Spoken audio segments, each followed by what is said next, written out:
ॐ विश्वं दर्पणदृश्यमाननगरी तुल्यन्निजान्तर्गतं पश्यन्नात्मनि मायया बहिरिवोद्भूतं यथा निद्रया यः साक्षात् कुरुते प्रबोधसमये स्वात्मानमेवाद्वयं तस्मै श्रीगुरुमूर्तये नमः इदं श्रीदक्षिणामूर्तये बीजस्यान्तर्वाङ्कुरो जगदिदं प्राङ्निर्विकल्पं पुनः मायाकल्पितदेशकालकलना वैचित्र्यचित्रीकृतं मायावीव विजृम्भयत्यपि महायोगी वयस्वेच्छया तस्मै श्रीगुरुमूर्तये नमः इदं श्रीदक्षिणामूर्तये तस्मै श्रीगुरुमूर्तये नमः इदं दक्षिणामूर्तये। ॐ सहना भवतु सहनौ भुनक्तु सह वीर्यङ्करवावहै तेजस्विनावधीतमस्तु मा विद्विषावहै। ॐ शान्ति शान्ति शान्तिः। सदाशिवसमारम्भां शङ्कराचार्यमध्यमाम् अस्मदाचार्यपर्यन्तां वन्दे गुरुपरम्पराम्। ॐ 82 श्लोक। यत्साङ्ख्यैः प्राप्यते स्थानं तद्योगैरपि गम्यते इति स्मृतं फलैकत्वं योगिनां च विवेकिनां। 83। असाध्य कस्यचित् योगः कस्यचित् ज्ञाननिश्चयः इत्थं विचार्य मार्गौ द्वौ जगाद परमेश्वरः। એટલે છેલ્લે છેલ્લે ચર્ચા યોગ અને સાંખ્ય. સાંખ્ય એટલે આત્મજ્ઞાન, વિચારનો માર્ગ. કોઈ પ્રેક્ટિસની વસ્તુ નથી અહીંયા. સામાન્ય રીતે અધ્યાત્મ માર્ગની અંદર કોઈ પ્રેક્ટિસ કરવાની હોય, ધ્યાન હોય, આ કે બીજી કોઈ વસ્તુ, મોટે ભાગે ધ્યાન. અહીંયા તો કહ્યું કેવળ વિચારથી જ મોક્ષ. વિચારથી મોક્ષ એટલે વ્યક્તિ ખાલી ચિંતન કરે આત્મ સ્વરૂપનું, શાસ્ત્રની મદદથી, શાસ્ત્ર આચાર્યની મદદથી.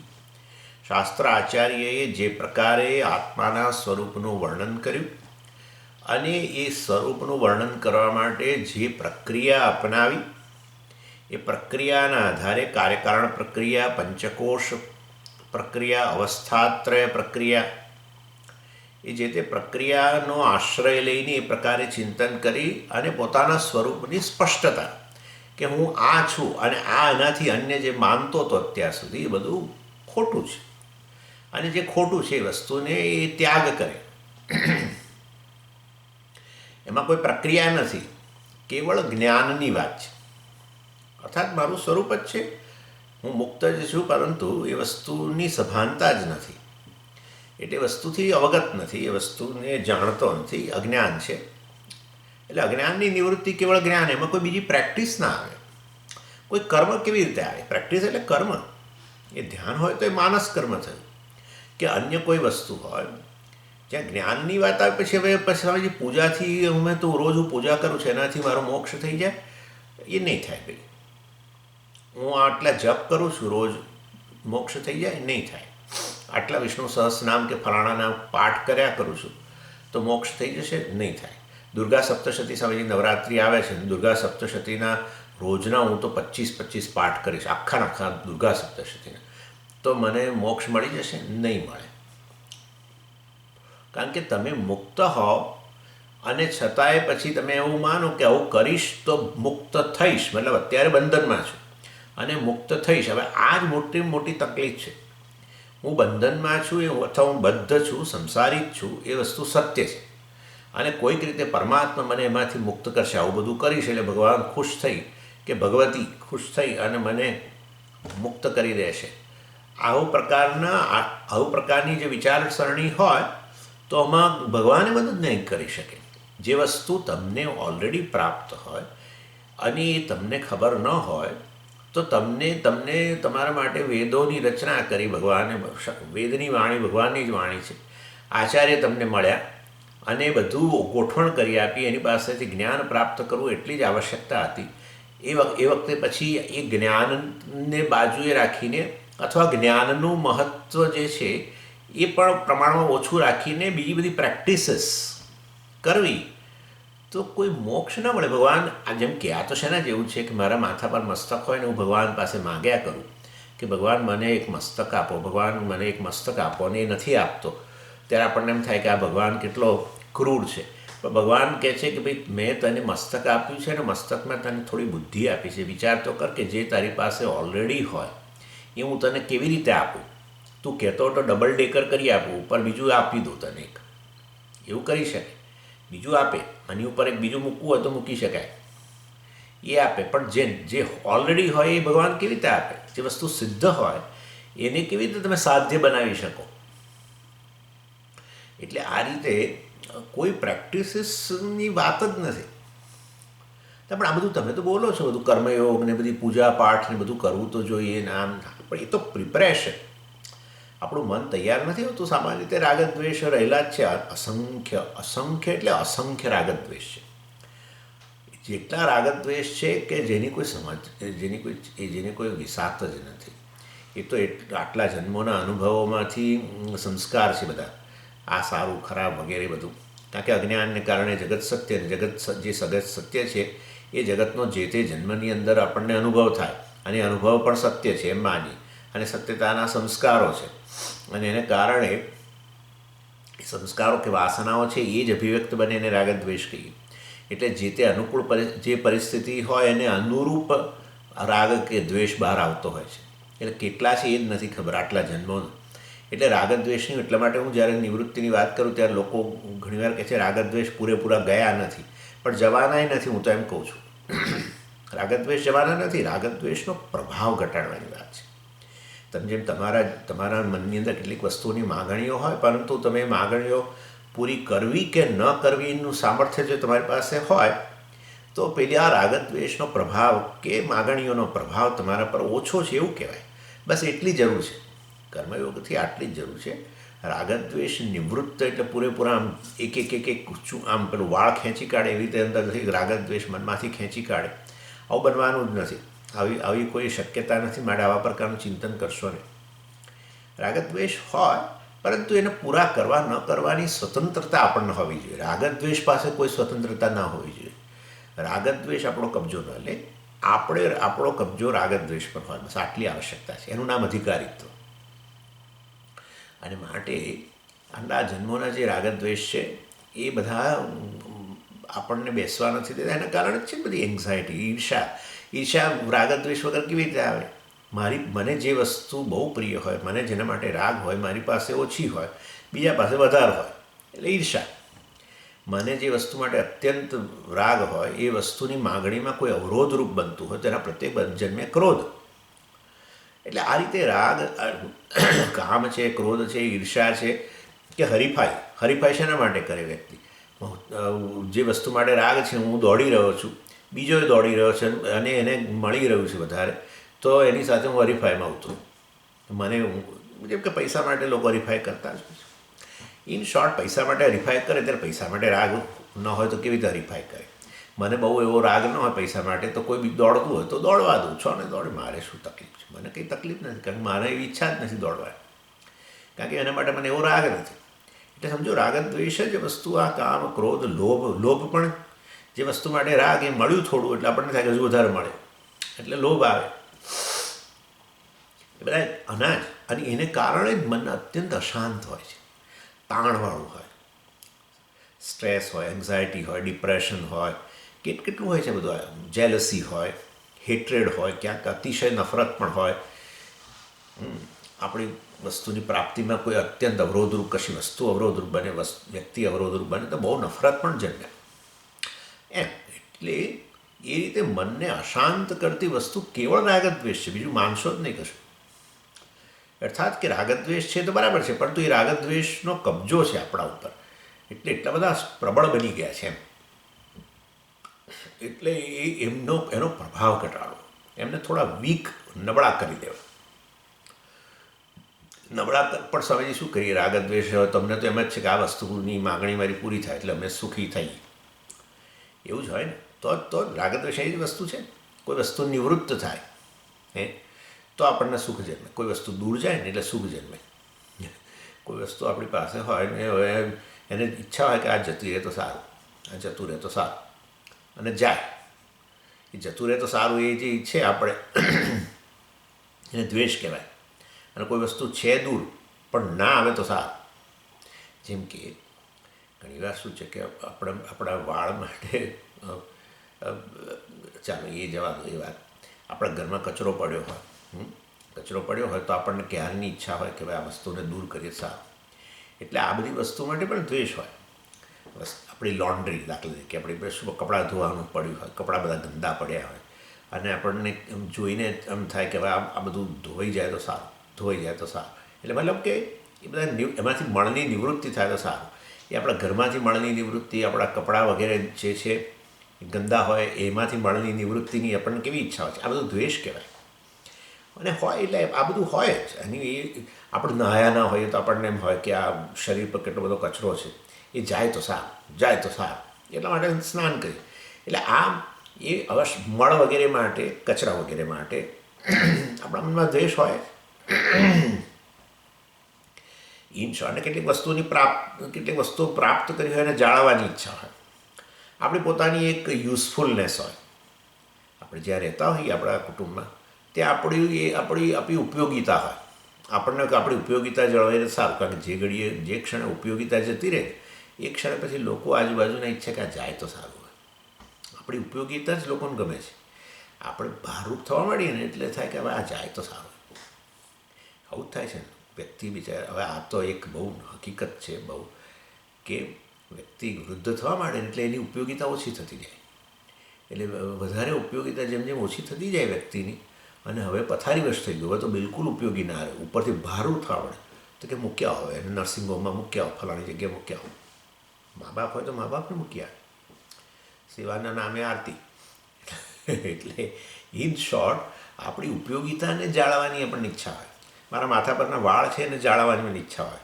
જે લોકોને છે એને એની કિંમત નથી, પણ જેને જવા માંડ્યા છે એનું હોય તો વાળ ટકી જાય તો સારું, વાળ ટકી જાય તો સારું. આ રાગ કહેવાય. આવું તો બધું ઘણું છે. ઇન શોર્ટ, કહેવાનો આશય એવો છે કે આ રાગદ્વેષને કારણે મન અત્યંત અશાંત જ રહેતું હોય. અને એને એટલે એ બતાવે છે કે આપણને જે વસ્તુ જેવી છે એ સ્વીકારી નથી આપણે. બસ આટલું જ છે, આટલું જ છે. જે વસ્તુ જેવી છે એ કેવી છે એ સમજ્યા નથી, એનું સ્વરૂપ કે એનો નેચર આપણે સમજ્યા નથી, અને એને કારણે આપણે એને સ્વીકારી નથી. બસ એની આ તકલીફ છે બધી. જે વસ્તુ જેવી છે તમે જેવા છો એવા એવા તમે જાતને સ્વીકારો. આત્માની દૃષ્ટિએ નહીં કહેતો, એ તો છે જ હકીકત, આત્મા સચ્ચિદાન છે નથી ખબર, અને પોતાની જાતને જુદો માણે છે, એના કારણે તકલીફ છે મોટા મોટી તો. પરંતુ એક વ્યક્તિ તરીકે પણ જેવો છું એવો છું ભાઈ, આ છું જેવો છું એ તમારી સામે ઊભો છું. એવી પ્રકારની આપણી થોડી તૈયારી હોય તો પછી બહુ ચિંતા નથી. આપણે જેવા છીએ એને બદલે જુદા થવાની ઈચ્છા હોય, જુદા રૂપમાં હોય એવી ઈચ્છા હોય તો પછી આ બધી તકલીફો ઊભી થાય. ચાલો, એની મૂળ વસ્તુ તો એ છે, જગત જેવું છે આપણને ખબર નથી, એ જગત સાથે વ્યવહાર કરનારો જે હું છું એનું સાચું સ્વરૂપ મને ખબર નથી, અને છેવટે મૂળ વસ્તુ આવી છે અજ્ઞાનમાંથી, રાગદ્વેષ વગેરે પણ. એટલે એ અજ્ઞાનની નિવૃત્તિ કરવી એ જ જેનો, અને અજ્ઞાનની નિવૃત્તિ કેવળ જ્ઞાનથી થાય. અંધકારની નિવૃત્તિ કેવળ અને કેવળ પ્રકાશથી થાય. અંધકારની નિવૃત્તિ કરવા માટે જેમ સ્વામીજી ઘરમાં કચરો પડ્યો હોય ને જેમ પેલો વેક્યુમથી હું કચરો દૂર કર્યો, રીતે ઘરમાં અંધકાર છે અત્યારે તો એને દૂર કરવા વેક્યુમ કરું, કશું ના ફેર પડે. વેક્યુમથી અંધકાર દૂર ના થાય. એટલે એ વાસ્તવની અંદર અંધકારને દૂર કરવા કેવળ એક લાઇટ કરવાની જરૂર હોય. એટલે પ્રકાશનો વિરોધી છે આ બધું. આપણે આત્મબોધમાં જોયું હતું. એટલે પ્રકાશની નિવૃત્તિ કેવળ, અંધકારની નિવૃત્તિ કેવળ પ્રકાશથી થાય, બીજા કશાની જરૂર નથી. એમાં જ્ઞાનની નિવૃત્તિ કેવળ જ્ઞાનથી થાય, બીજી કોઈ પ્રેક્ટિસિસ કરવાની જરૂર નથી અહીંયા. એટલે એ વાસ્તવની અંદર એક જ ઉપાય છે, પરંતુ છતાં પેલા યોગશાસ્ત્રવાળા ના નિર્વિકલ્પ મૂળ પ્રશ્ન છે અદ્વૈત નિવૃત્તિ થવી જોઈએ, અદ્વૈત હું પૂર્ણ છું એ જ્ઞાન થવું જોઈએ, હું જ કેવળ સત્ય છું જગતનું એ સમજાવવું જોઈએ. એટલે એના માટે શું કરવું? તો કે બસ આ યોગશાસ્ત્રની એના પહેલાં જો કે આ તો યોગશાસ્ત્રની વાત હવે શરૂ કરું છું, પણ એ પહેલાં આપણે જોયું કે આ નિધિધ્યાસન વગેરેની વાત મેં તમને કરી. યોગનો અર્થ નિધિધ્યાસન કર્યો, સમાધિ કર્યો. યોગનો અર્થ સમાધિ થાય ને સમાધિ એટલે નિધિધ્યાસન. અને એ રીતે આપણે અર્થ કરીને કહ્યું નિધિધ્યાસનની એ જરૂર નથી ખરેખર તો. આમ તો શ્રવણની જ જરૂર છે. જે અત્યારે શ્રવણ કરી રહ્યા છે એનાથી જ્ઞાન થઈ જવું જોઈએ, પણ ન થાય કારણ કે મન તૈયાર નથી. એટલે જે લોકોએ છે ને પહેલાં સામાન્ય રીતે કર્મયોગ અને ઉપાસના કરેલી હોય છે ભગવાનની, એ લોકોનું મન તૈયાર થઈ ગયું છે. ચિત્તની એકાગ્રતા હોય અને કર્મયોગમાંથી મળની નિવૃત્તિ થઈ ગઈ હોય. એટલે એ બંનેને કારણે એમનું મન એકાગ્ર પણ છે અને નિવૃત્તિ રાગદ્વેષ વગેરે એનો પ્રભાવ ઘટી ગયો છે. એને કારણે એ લોકો શ્રવણથી જ જ્ઞાન થઈ જાય, એમને નિધ્યાસનની જરૂર ન હોય. પરંતુ એવું સામાન્ય રીતે બનતું નથી. તમે અને હું બધાએ આવી રીતે આવ્યા છે વેદાંતની અંદર, પુણ્ય ભગવાનની કૃપાને કારણે બધા આવ્યા છીએ અને આપણે જ્ઞાન પ્રાપ્ત કરી રહ્યા છે, વસ્તુ સમજાય છે બધું. પરંતુ ચિત્તની એકાગ્રતા અને મળની નિવૃત્તિ બંને વસ્તુઓનો પ્રમાણમાં અભાવ તો છે જ, અને માટે આપણે આ નિધિધ્યાસન વગેરેથી પેલી દેહાત્મ બુદ્ધિ દૂર કરવાની જરૂર છે. આપણા માટે શ્રવણ એટલું અસરકારક નથી બનતું. એટલે પછી એ દેહાત્મ બુદ્ધિની જે ઘરેડ પડી ગઈ છે, દેહને આત્મા કહેવો એવી જે ઘરેડ ઉત્પન્ન થઈ ગઈ છે, એ ઘરેડ વાસ્તવની અંદર એક જેને પણ ખોટી ટેવ જ કહેવાય, એ ટેવમાંથી નિવૃત્ત થવાની જરૂર છે. એટલે આપણે ઘણીવાર કહીએ છીએ કે અમને આ બધું સમજાય છે ખરું, અને હું સચ્ચિદાનંદ છું, બધું સમજાઈ જાય છે, પણ આ દેહમાંથી સ્વામીજી આત્મબુદ્ધિ નથી જતી. હા, એટલે મતલબ કે નિધિધ્યાસનની જરૂર છે. પણ ખરેખર વેદાંત શાસ્ત્ર જે છે એ એવી અપેક્ષા નથી રાખતું. શ્રવણ જ પૂરતું છે. ભલે ને કહ્યું આમ તો શું કહ્યું, શ્રોતવ્ય મંતવ્ય નિધિધ્યાસિતવ્ય આત્માવારે દ્રષ્ટવ્ય. આત્માના દર્શન કરવા જોઈએ, આત્મા જેવો છે એવો જાણવો જોઈએ. દર્શન એટલે તેના માટે કહ્યું શ્રોતવ્ય મંતવ્ય નિધિધ્યાસિતવ્ય. શ્રવણ મનન નિધિધ્યાસન કરવું જોઈએ એવું ઉપનિષદમાં છે. પરંતુ ઘણા આચાર્યો કહે છે કે શ્રવણ કેવળ પૂરતું છે. એટલે આ જ શ્રવણ જ વાસ્તવમાં નિધિધ્યાસન બની જાય અને તમને નિવૃત્ત કરી દે, તમારું મન તૈયાર હતું. પણ મોટે ભાગે નથી બનતું, માટે આપણે નિધિધ્યાસનની જરૂર છે એવું કહેતા રહેતા હોઈએ છીએ. ચાલો, એટલે એ તો યોગનો એક અર્થ કર્યો કે હવે સાંખ્ય એટલે કે શ્રવણ, આત્મજ્ઞાન, વિવેક જ્ઞાન, એ તો શ્રવણ. આત્માનાત્મ વિવેક કરવો એ શ્રવણ. અને પછી આત્માનાત્મ વિવેક કરવો, દેહ આત્મા અહંકાર વિવેક કરવો, જે અત્યારે નૈષ્કર્મ્ય સિદ્ધિમાં ચાલી રહ્યું છે. અને પછી એ વિવેક કર્યા પછી પણ અહંકારનું જ અસ્તિત્વ હોય છે આપણા માટે. હું એક જીવ છું અને આ દેહમાં આત્મબુદ્ધિ, એમનામ જ અહંકાર કે મનને આત્મા કહેવો, મનમાં આત્મબુદ્ધિ, ઇન્દ્રિયોમાં આત્મબુદ્ધિ, પ્રાણમાં આત્મબુદ્ધિ, આપણી સ્મૃતિ વગેરે, જ્ઞાન વગેરેમાં આત્મબુદ્ધિ, અજ્ઞાનમાં આત્મબુદ્ધિ, હું અજ્ઞાની છું વગેરે એવું કહેવું. આનું નામ જ અહંકાર, આનું નામ જ જીવ પણ. અને એ વાસ્તવની અંદર એ ચાલુ રહેતું હોય છે. એટલે આવો વિવેક કરીએ શ્રવણ વખતે, વિવેક જેમ આચાર્ય સમજાવતા જાય કે આ તો અનાત્મા છે, જડ છે, આમ છે, તેમ છે, તો દૃશ્ય છે, તમે દૃક્ષ વગેરે, છતાં પણ આ વસ્તુ જેવા ઊભા થઈએ એટલે તરત જ પાછું આપણે આ દેહમાં આત્મબુદ્ધિ આવી જતી હોય છે. એટલે નિધિધ્યાસનની જરૂર છે એવું કહીએ છીએ. એટલે અહીંયા કહેવાનો આશય હતો કે યત સાંખ્યૈ પ્રાપ્યતે સ્થાનમ. આચાર્ય કહ્યું અહીંયા 82મા શ્લોકમાં, તદ યોગૈ અપી ગમ્યતે ઇતિ સ્મૃતમ ફલૈકત્વમ. યોગીનામ ચ વિવેકીનામ. યોગી અને વિવેકીઓ, એટલે યોગીનો અર્થ હવે એ પછી બદલી નાખીશું પાછું. હવે યોગી એટલે અષ્ટાંગ યોગીની વાત કરીશું, પણ હમણાં નહીં. અત્યારે હજુ આપણે યોગીનો અર્થ આ નિધિધ્યાસન કરનારો, અને એ રીતે નિધિધ્યાસનમાં પણ સમાધિ થઈ જતી હોય છે. નિધિધ્યાસન તમે કરો જ એ વસ્તુમાં તમારું મન પછી પરોવાઈ જાય. એટલે હું નિધિધ્યાસન કરનારો અને આત્મા નિધિધ્યાસનનો વિષય ને એવું એ પ્રકારનો ભેદ ન રહે. હવે નિર્વિકલ્પ સમાધિ થઈ જાય. કોઈ પણ વસ્તુમાં થઈ શકે, જે વસ્તુમાં આપણો રસ હોય અને એનું સેવન કરતાં કરતાં તમારો અને જેનું સેવન કરી રહ્યા છે વચ્ચેનો ભેદ જતો જ રહે. એટલે એમાં જ આનંદ હોય છે. જ્યારે ભેદ જતો રહે, ભેદ હોવા છતાં ભેદની પ્રતીતિ જ ન રહે. ભેદ મતલબ કે તમને જણાય નહીં, જેને આપણે અદ્વૈત કહીએ છીએ એને જ જ્ઞાનની આનંદની ચરમ અવસ્થા કહેતા હોઈએ છીએ. એની એટલે આમ તો અહીંયા જે છે ને આ શ્લોક મેં તમને કહ્યું પ્રમાણે ત્યાં ભગવદ્ ગીતાના છે, અને ત્યાં તો યોગનો અર્થ કર્મયોગ જ કર્યો છે, એટલે એમાં તો આખો જુદો જ અર્થ છે. પણ એને અહીંયા આચાર્ય આ રીતે કહે છે, યત સાંખ્યૈ પ્રાપ્યતે સ્થાનમ તદ યોગૈ. જે સ્થાન આત્મનાત્મ, જે જ્ઞાન, જે વસ્તુ, સ્થાન એટલે કે મોક્ષ, જે મોક્ષની સિદ્ધિ આત્મનાત્મ વિવેકથી થાય એ જ વસ્તુ નિધ્યાસનથી થાય. આત્મનાત્મ વિવેક કર્યા પછી પણ નિધ્યાસન તો કરવાની જરૂર પડતી હોય છે, માટે એ રીતે કહે છે. એથી સ્મૃતમ ફલૈકત્વમ, અને આ રીતે ફળનું એકત્વ જ છે. એટલે નિધ્યાસન કર્યા પછી પણ એ જ મોક્ષની પ્રાપ્તિ થતી હોય છે, કે કેવળ આત્મનાત્મ વિવેક શ્રવણથી પણ એ જ વસ્તુ પ્રાપ્ત થતી હોય છે. એટલે સ્મૃતમ ફલૈકત્વમ યોગી નામ છે વિવેકી નામ.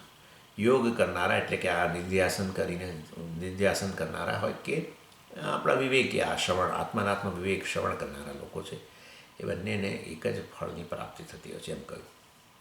અને પછી કહ્યું અસાધ્ય કસ્યચિત યોગ કસ્યચિત જ્ઞાન નિશ્ચય ઇત્થમ વિચાર્ય માર્ગૌદો જગાદ પરમેશ્વર.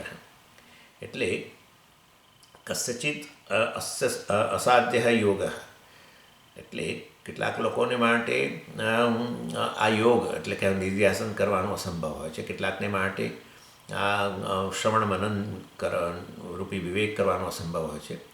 એના માટે ભગવાને બે માર્ગ બતાવ્યા એમ કરીને કહે છે. મેં બે માર્ગ ક્યાં બતાવ્યા? આ યત સાંખ્યૈ પ્રાપ્યતે સ્થાનમ તદ યોગૈરપી ગમે તે એમ કરીને કહે છે. ખરેખર ત્યાં નથી એ રીતે, પરંતુ હવે આચાર્ય એ રીતે જુએ છે. ચાલો હવે આગળ જોઈએ. 84મો શ્લોક.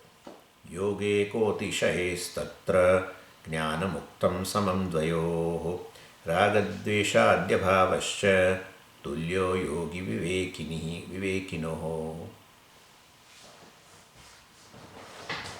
હવે અહીંયા આપણે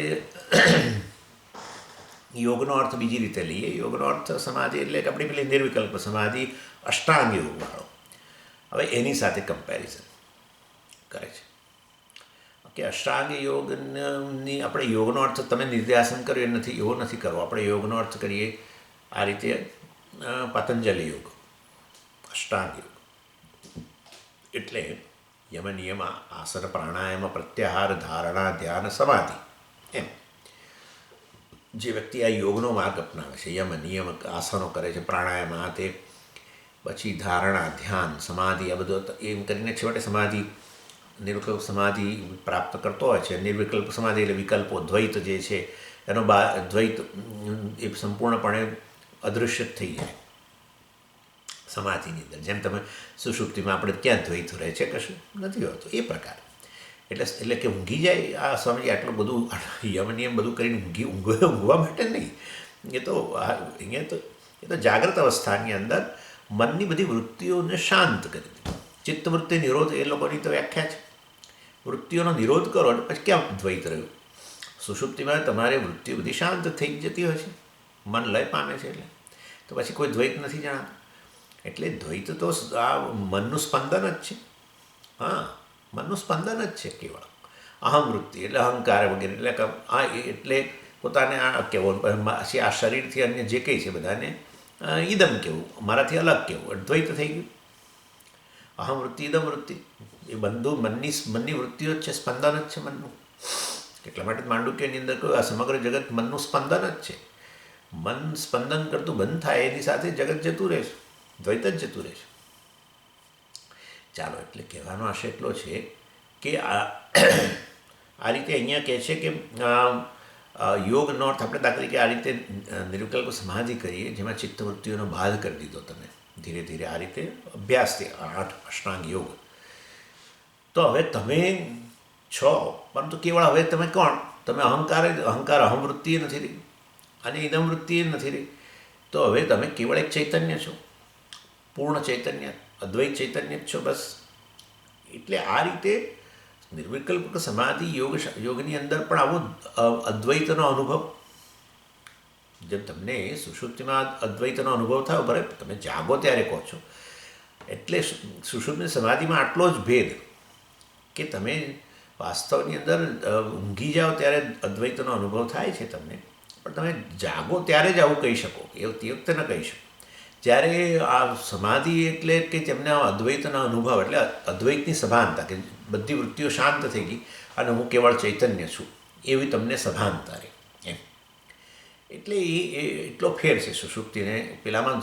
અદ્વૈતની સભાનતા નથી, હું અદ્વૈત છું, પૂર્ણ છું, મારાથી એને કશું નથી એવો અનુભવ સુષુપ્તિમાં થયો, પરંતુ તમને એની સભાનતા નથી.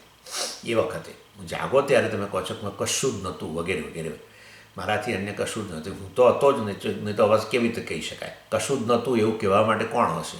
કોઈક તો હતું જ. એટલે વાસ્તવમાં કોઈ એનાથી અન્ય, મારાથી અન્ય કશું જ નહોતું. દેશ કાળ કે જગત કશુંય નહીં, શરીર મન બુદ્ધિ બધું જ લઈ પામી ગયું.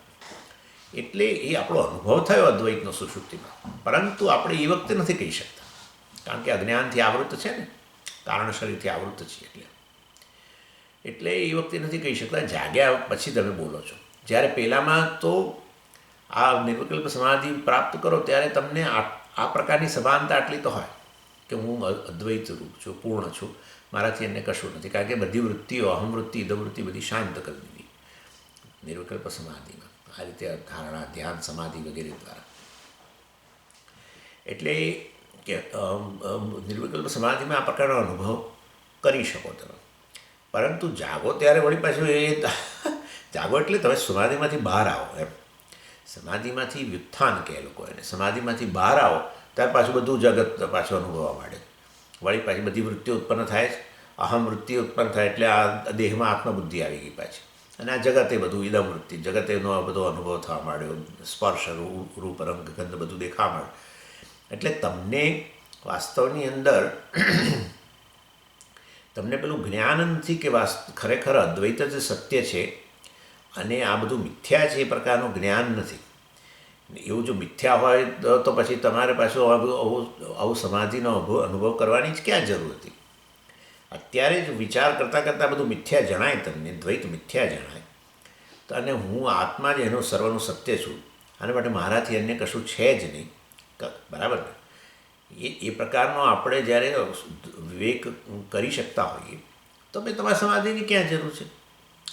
એટલે વાસ્તવની અંદર આપણે એ કહીએ છીએ કે વિવેક જે છે એને આ રીતે સમાધિ, આત્માનાત્મ વિવેક કરવો જ પૂરતો છે. આત્માનાત્મ વિવેકમાં છેવટે અનાત્મ મિથ્યા છે, દ્વૈત મિથ્યા છે, અનાત્મા એટલે દ્વૈત મિથ્યા છે. દેહ, મન, બુદ્ધિ, આ તે બીજા નામરૂપ બધા, એનું પોતાનું સ્વતંત્ર અસ્તિત્વ જ નથી, બધા દેખાવ છે. કોનો દેખાવ? આનો જ દેખાવ, આત્માનો જ દેખાવ છે બધો.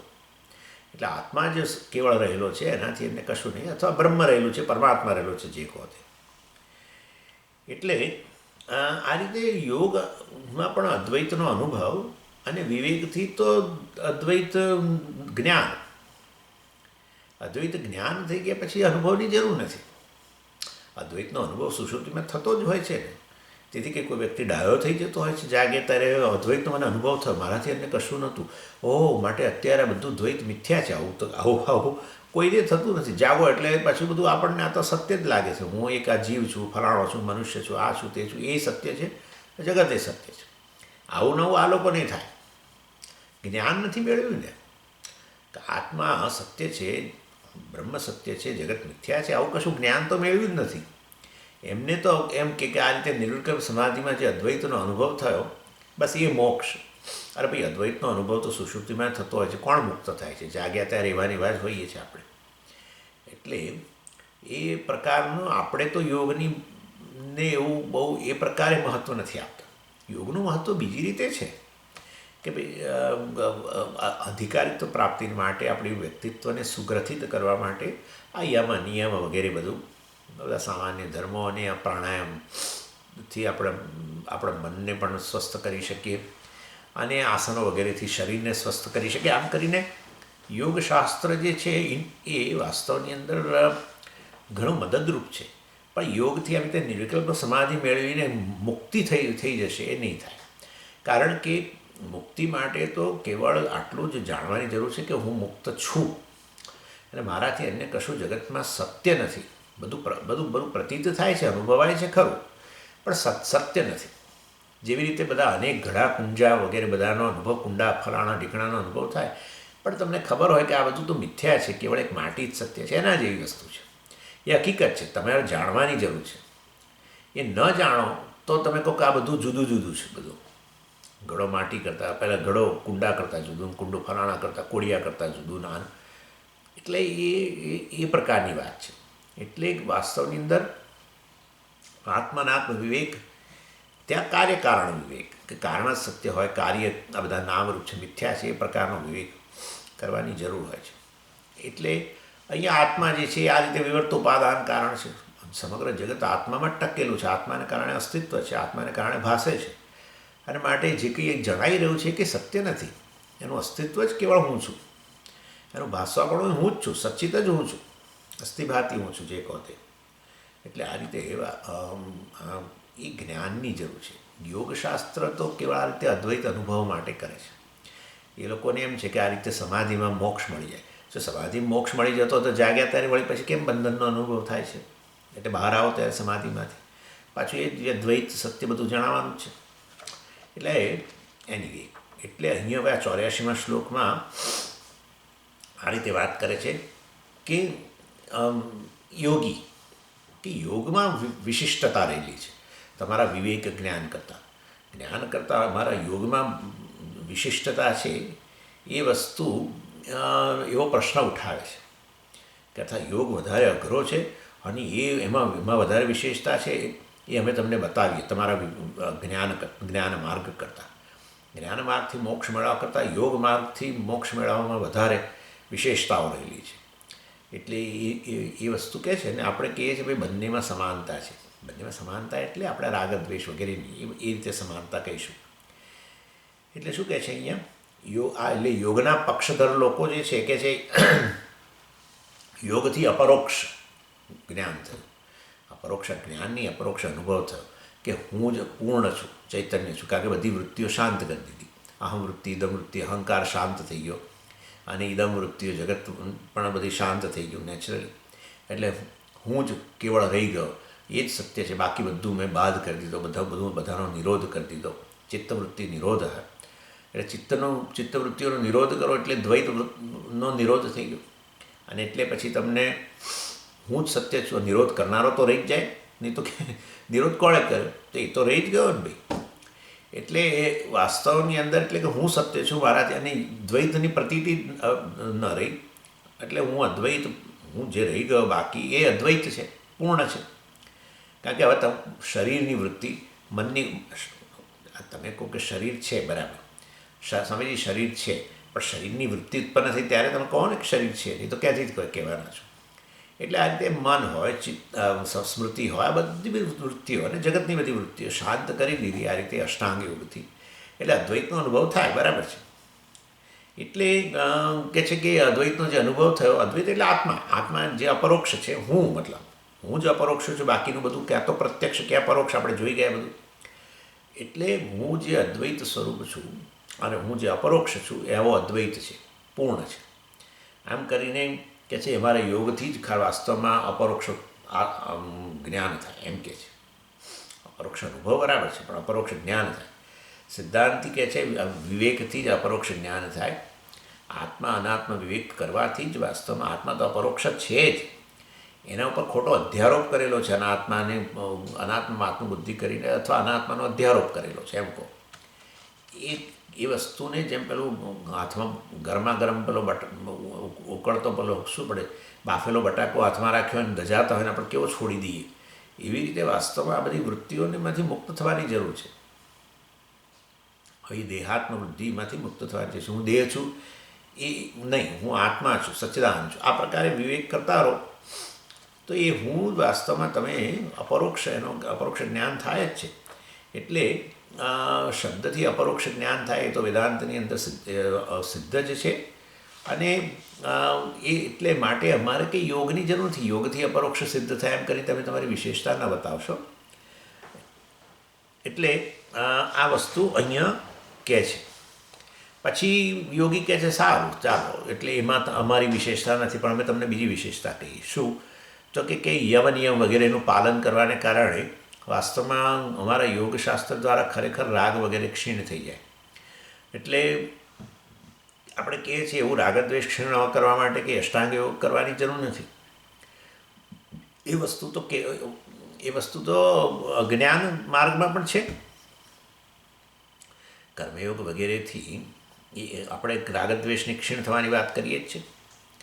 એટલે કર્મયોગના બંને જે છે, બંને વસ્તુ કર્મયોગનીમાં બે વ્યાખ્યાઓ છે. બંનેમાં આ પ્રકારે કહ્યું છે. સમત્વમ યોગ ઉચ્ચતે અને યોગ કર્મ સુકૌશલમ વગેરે બંનેમાં સમત્વમ યોગ એટલે વાસ્તવમાં સમતા પર પરિસ્થિતિઓ પ્રત્યે જે આપણે ઈચ્છ્યું હતું કે ભાઈ આવું જ થવું જોઈએ આપણા રાગની પૂર્તિ માટે કે રાગદ્વેષની પૂર્તિ માટે, ને એને બદલે બીજું થયું. આવું તો થવાનું જ છે. કેમ થવાનું છે? એટલે શું? કર્મફળ તો તમે ગમે તે કરો, તમારું ધાર્યું નથી આવવાનું. એનું બહુ સામાન્ય કારણ છે કે કારણ કે કર્મની પાછળ જે કરતા બેઠો છે ને, એ કરતા વાસ્તવની અંદર એનામાં પૂરેપૂરું જ્ઞાન નથી. અલ્પ જ્ઞાન છે બિચારા પાસે અને અલ્પ શક્તિ છે. એટલે એની એ દ્રષ્ટિએ જે કર્મ દ્વારા જે વસ્તુ સિદ્ધ કરવા માગતો એ ન થાય. એ ન થાય એ વાસ્તવમાં વધારે ફેક્ટ છે. મતલબ કે તમે તમારા રાગ જે કરતા જે છે, જે કર્મ કરવાનો છે, એ કર્મનું પૂરેપૂરું જ્ઞાન ન હોય અને એ દૃષ્ટિએ કર્મમાં કેટલા પરિબળો રહેલા છે, જે બધા પરિબળો એને જ્ઞાન નથી, બધા પરિબળોને નાથી શકે એમ નથી, અને માટે કર્મફળ જે આવે એ પોતે ઈચ્છે છે એના કરતાં વિરુદ્ધ જ આવવાનું છે. એ તો બહુ હકીકત જ છે. એવરીબડી ઇઝ બોર્ન ફેલ્યોર જ છે આમ તો.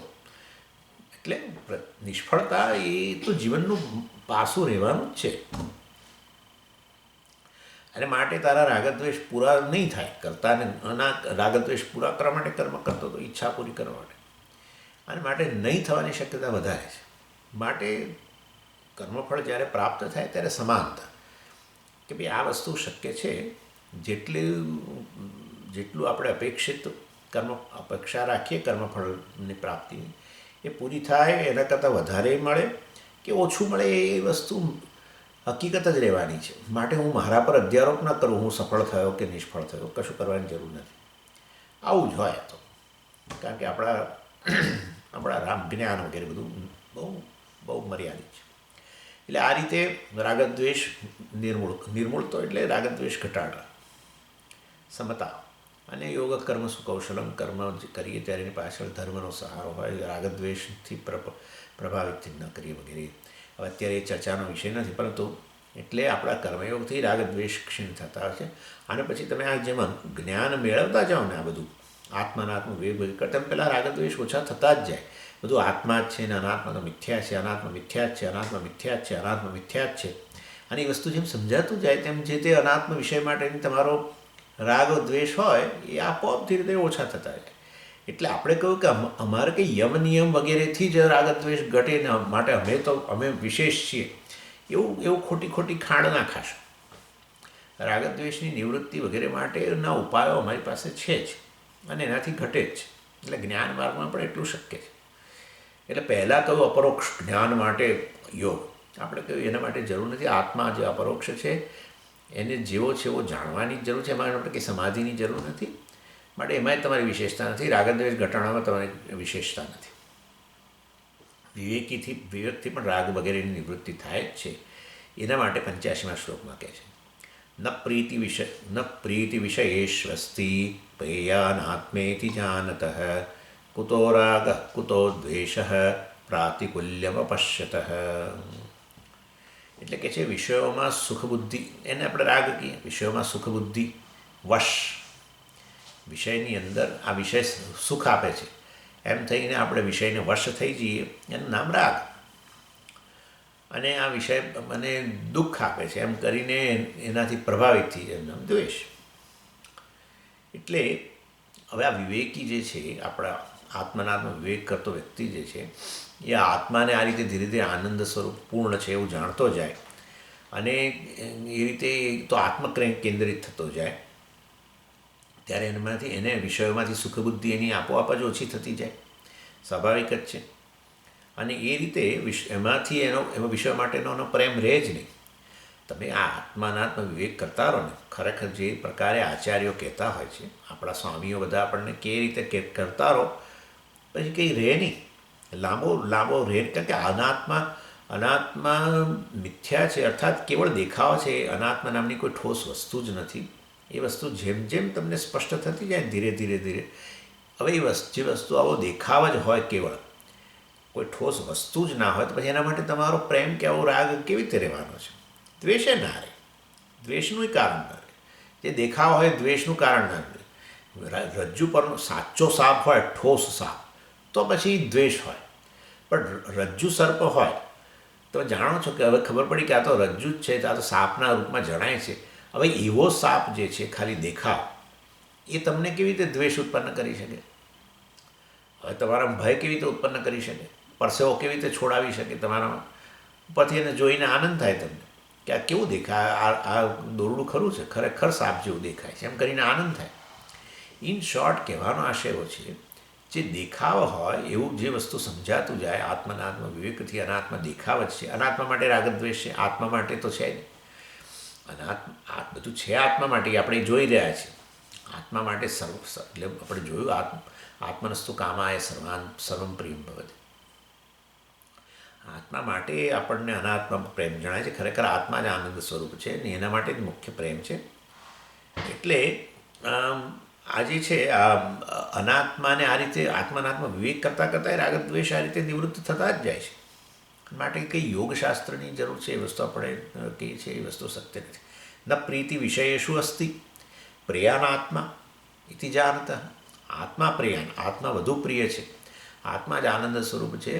અને રાગદ્વેષ આપણને થાય કે રાગદ્વેષ, જે મારો રાગદ્વેષ પૂરો થયો, જે રાગ મારો પૂરો થયો, દ્વેષ પૂરો થયો, પૂરો એટલે એ જે ઈચ્છતા હતા એ મળ્યું, અથવા જે નહોતા ઈચ્છતા ને જાય તેવી ઈચ્છતા હતી એ વસ્તુ ગઈ, અને માટે આનંદ થયો.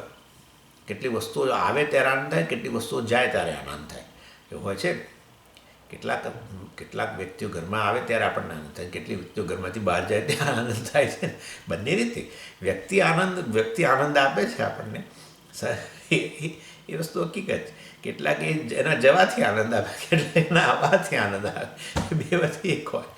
એટલે કે એને રાગદ્વેષ નિવૃત્ત થાય ત્યારે આનંદ આવે છે.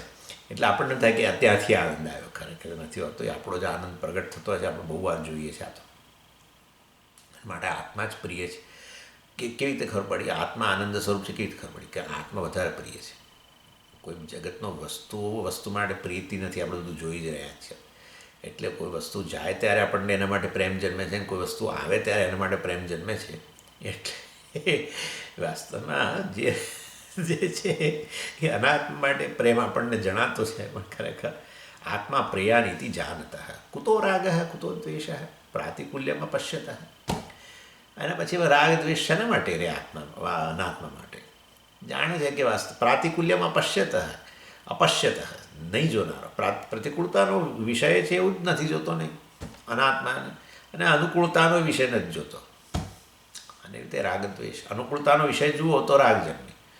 અનાત્મા સત્ય છે એવું તો પહેલાં તો હોય જ, ઠોસ વસ્તુ છે, સત્ય વસ્તુ છે. અને પછી એને અનુકૂળતાનો વિષય કોઈકને જુઓ અને કોઈકને પ્રતિકૂળતાનો વિષય જુઓ, એટલે પછી એમાંથી રાગદ્વેષ જન્મે. અને તો ના જન્મે. આત્મ વિવેક જે કરતો હોય એને માટે આ વસ્તુ શક્ય જ નથી. માટે એ રીતે રાગદ્વેષની નિવૃત્તિ માટે અમારે કંઈ યમ નિયમ વગેરેનો આશ્રય લેવાની જરૂર. સમજો, આપણે એવું નથી કહેવા માગતા કે બધું ખોટું છે, પણ કોઈ એવું કહે કે ના બધું રાગદ્વેષની નિવૃત્તિ માટે તો અષ્ટાંગ યોગમાં યમ નિયમ વગેરે કરો ત્યારે જ બધા જાય, તો કંઈક ભાઈ એ વાત રવા દો. ભગવાને પણ અષ્ટાંગ યોગથી રાગદ્વેષની નિવૃત્તિની વાત ક્યાંય ભગવદ્ ગીતામાં કરી નથી. કર્મયોગ વગેરે એની વાત કરી છે. અને માટે જો એવું જો હોત તો ભગવાને જ વાત કરી હોત. તમે અમને શું કહેતા હતા? અમને ભગવાન કહી દત ભગવદ્ ગીતાની અંદર, તમારે કહેવાની જરૂર જ ના પડત. પણ ભગવાને ક્યાંય આવું નથી કહ્યું કે જો તમે જીવનમાં અષ્ટાંગ યોગ નહીં અપનાવો તો આ રાગદ્વેષ નહીં જાય. એવું રાગદ્વેષની નિવૃત્તિના ઘણા ઉપાયો છે. તો તમે યોગશાસ્ત્રમાં છે, બરાબર છે, અમે ના નથી કહેતા, પણ એમાં એ વિશેષતા છે. તમારા જ્ઞાન માર્ગ કરતાં, વિવેક માર્ગ કરતાં અમારામાં વિશેષતા આ છે કે રાગદ્વેષ નિવૃત્તિ દ્વારા જે અધિકારીત્વ પ્રાપ્ત થાય તો યોગ માર્ગમાં જ રહેલું છે. ના, એ વાસ્તુ ખોટી છે. પછી આગળ કહે છે, અને પછી કે વ્યવહાર દશામાં દ્વેષ જ્ઞાનીને દ્વેષ હોય છે તો કે યોગીને હોય છે વગેરે એવા અવસ્થામાં. એટલે અમુક વસ્તુઓ હવે આપણે દૂર જ છે, હું સમજાવું છું ચાલો. એટલે એ રીતે પણ બંનેમાં સમાનતા છે વસ્તુઓ હવે કહે છે. દેહાદેહે પ્રતિકૂલેષુ દ્વેષસ્તુલ્યો દ્વયોરપી દ્વેષમ કુર્વન્ન યોગી ચેત અવિવેક્ય પિતાદૃશ. વ્યવહાર દશા અર્થાત વ્યુત્થાન સમાધિમાંથી. એટલે એ તો એવું હોય છે જ, એવું કહેવાય છે કે સમાધિમાં આવી રીતે નિર્વિકલ્પ સમાધિ વગેરેનો જેણે અનુભવ કર્યો ને એમાં આ રીતે બધું દ્વૈત નિવૃત્ત થઈ ગયું. એટલે દુઃખે સંસારે નિવૃત્ત થઈ ગયો. દ્વૈત બુદ્ધિને કારણે જ તો બધું ભય હોય, આ હોય, તે હોય, રાગ દ્વેષ બધી વસ્તુઓ છે એટલે દ્વૈત, અને એ અજ્ઞાનને કારણે. ચાલો, એટલે પણ વ્યક્તિ જ્યારે તે નિર્વિકલ્પ સમાધિમાંથી બહાર આવે ને, અને એટલે ત્યારે પછી આ જગતનો અનુભવ કરે, પોતાને આવા અહંકારના રૂપમાં અનુભવ કરે, હું શરીર વગેરે છું. અને ત્યારે એને એમ થાય કે હા હા હા, એવું કહેવાય છે કે એને જાણે કે હજારો વીંછી કરડ્યા હોય એવું એને લાગે. અરે ક્યાં હું આ પાછો સમાધિમાંથી બહાર નીકળ્યો. તમે સમાધિમાં તો કંઈક થોડું વ્યક્તિ સમાધિમાં ગયો એટલે હવે આખી જિંદગીમાં મરણ થશે ત્યાં સુધી સમાધિમાં રહેવું તો બનવાનું નથી. જે વસ્તુ તમે કાળમાં પ્રાપ્ત કરી હોય કાળમાં જવાની જ છે. અત્યાર સુધી સમાધિ કંઈક જન્મ્યાતાથી થોડો સમાધિમાં હતો. એ તો હવે આ ધીરે ધીરે અષ્ટાંગ યોગ કરીને હવે સમાધિ પ્રાપ્ત કરી બરાબર છે. એનો કેટલોક સમય સુધી અનુભવ કર્યો બરાબર છે, અદ્વૈતનો અનુભવ કર્યો, સુખનો અનુભવ કર્યો બરાબર છે. પરંતુ બહાર આવો એટલે વળી પાછું તમને દ્વેષ જન્મવાનો જ છે નેચરલી.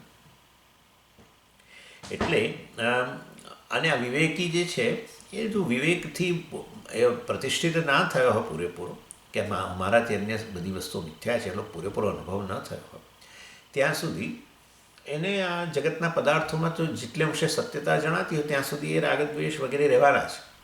અહીંયા દ્વેષની વાત કરે છે એટલે એને પણ ક્યાંક ક્યાંક દ્વેષ હોય. અને આ તે યોગીને પણ આવી રીતે બહાર આવે સમાન ત્યારે એને પણ આ જગત પ્રત્યે પાછો દ્વેષ છે. એટલે એ રીતે બંનેમાં સમાનતા છે. હવે બીજી વસ્તુ કે જેને આ જ્ઞાન મેળવી લીધું છે એ વ્યક્તિ પણ આમ સ્વાભાવિક રીતે કેટલીક વસ્તુઓનો દ્વેષ કરતો હોય.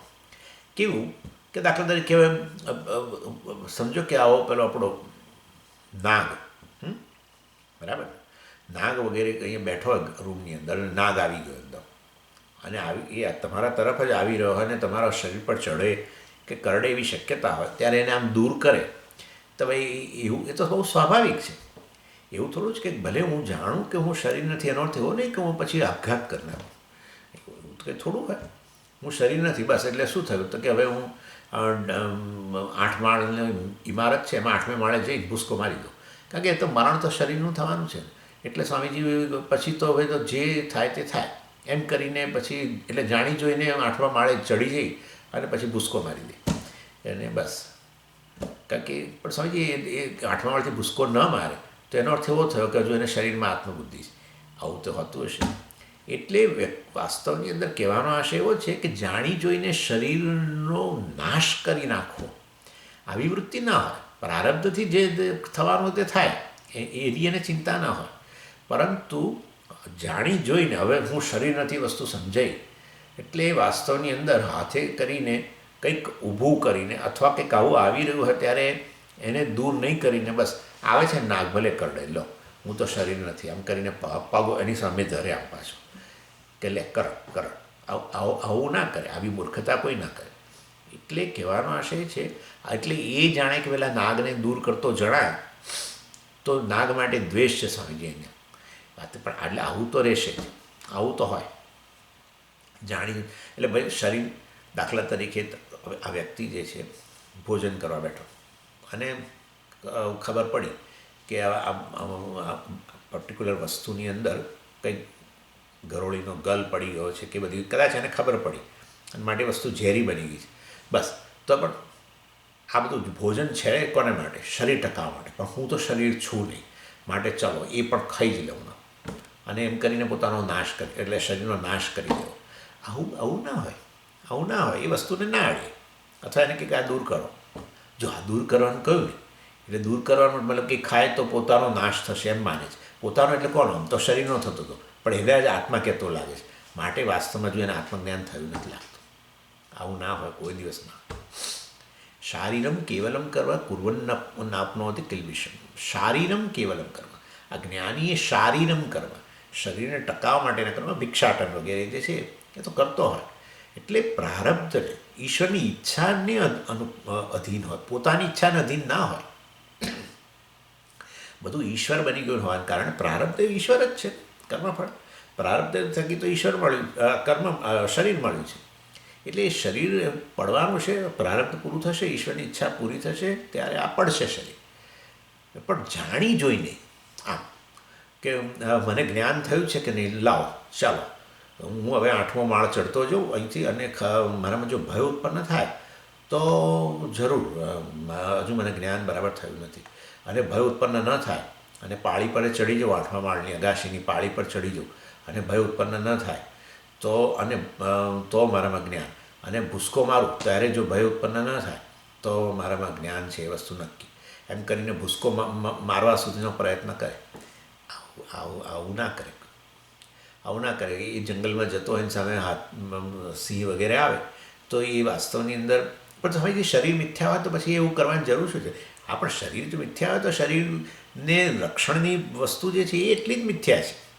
પણ હાથે કરીને આવી રહ્યો છે ત્યારે હાથે કરીને એનો કોળિયો બનવો, આવું કશું હોય નહીં. આવી જો વાર્તાઓ તમે જો જોઈ, જ્ઞાની વાર્તાઓ સાંભળી હોય તો એ વસ્તુઓને તમે તમારા જીવનમાં લાવવાનો પ્રયત્ન ન કરશો. કહેવાનો આશય એવો છે, આવું ગાઢ પણ નહીં. એ પ્રારબ્ધ થકી જ્યારે શરીર જવાનું, એની મૃત્યુની ચિંતા ના હોય, મૃત્યુનો ભય ના હોય, પણ છતાંય હાથે કરીને આ પ્રકારે કોઈક એવું કર્મ કરવું કે જેથી કરીને ઈશ્વરની ઈચ્છાની વિરુદ્ધ જવું. આ પ્રારબ્ધ ભગવાને જેટલું પ્રારબ્ધ આપ્યું હોય એ પ્રારબ્ધ અનુસાર શરીર જાય તો ઈશ્વરની ઈચ્છાના અધીન, પણ આ મારી ઈચ્છાના અધીન, મારે ચેક કરવું છે જ્ઞાન છે કે નહીં. આમ કરીને આ પ્રકારે આપઘાત વગેરેનો પ્રયત્ન કરે એ કંઈ જ્ઞાન નથી. એટલે આવું સામાન્ય દ્વેષ, આ પ્રકારે કોઈ આવું વસ્તુ જીવજંતુ વગેરે કે આવો કંઈક ખોરાક કે જેમાં ઝેર છે એને દૂર કરવાનો જે પેલો દ્વેષ જણાય એને, એ દ્વેષ તો રહેવાનો છે. અને એવું પેલા યોગીને તો દ્વેષ રહેવાનો જ છે, કારણ કે એને તો જગત સત્ય જ છે. એને માટે તો જેમ અત્યારે આપણા માટે જગત સત્ય છે તો રાગદ્વેષ કેવા સત્ય છે આપણા માટે, એવી રીતે એને પણ રાગદ્વેષ જે છે એ એના માટે સત્ય છે. એટલે વાસ્તવમાં આ રીતે આ દેહાદેહે પ્રતિકૂલેશુ, દેહ વગેરે માટે આ પ્રતિકૂળ જે છે એને દ્વેષ તુલ્ય દ્વયો અપી, બંનેમાં દ્વેષની સમાનતા છે. દ્વેષમ કુર્વન્ન યોગી ચેત અવિવેકી અપી તાદૃશ. એટલે યોગી દ્વેષ કરતો હોય તો અવિવેકી દ્વેષ કરતો જ હોય છે, અને વિવેકી હોય, આત્મ વિવેકી હોય એને પણ આવી બધી વસ્તુ માટે જે દ્વેષ જણાય છે. હવે અધર્મ માટે દ્વેષ જણાય, એના માટે જ ક્યાં હું તો કહું છું, શરીરની વાત જ રહેવા દો, અધર્મ માટે પણ દ્વેષ હોય. જે વ્યક્તિ ધર્મના માર્ગે પ્રવૃત્ત થયો હોય અને આ રીતે જ્ઞાન પ્રાપ્ત કરી રહ્યો હોય કે કરેલું હોય, એ વ્યક્તિને અધર્મ માટે તો દ્વેષ હોય જ. અધર્મનું આચરણ ન કરે, અધર્મથી દૂર રહે. એટલે આ પ્રકારે આવો દ્વેષ જે જણાય એને તમે અહીંયા દ્વેષ છે એમ કરીને ન ગણી શકો. અને જો ગણતા હો તો ગણો, આ તો રહેશે જ. અને તો યોગીમાં પણ આમ દ્વેષો રહે છે જે જ્યારે ઉત્થાન દશામાં આવે ત્યારે, અને એ રીતે બંનેમાં સમાનતા છે એ વસ્તુ અહીંયા કહે છે. આગળ ચર્ચા આવતી વખતે કરીશું. ઓમ પૂર્ણમદ પૂર્ણમિદં પૂર્ણાત પૂર્ણમુદચ્યતે પૂર્ણસ્ય પૂર્ણમાદાય પૂર્ણમેવાવશિષ્યતે. ઓમ શાંતિ શાંતિ શાંતિ. હરિ ઓમ શ્રી ગુરુભ્યો નમઃ. હરિ ઓમ.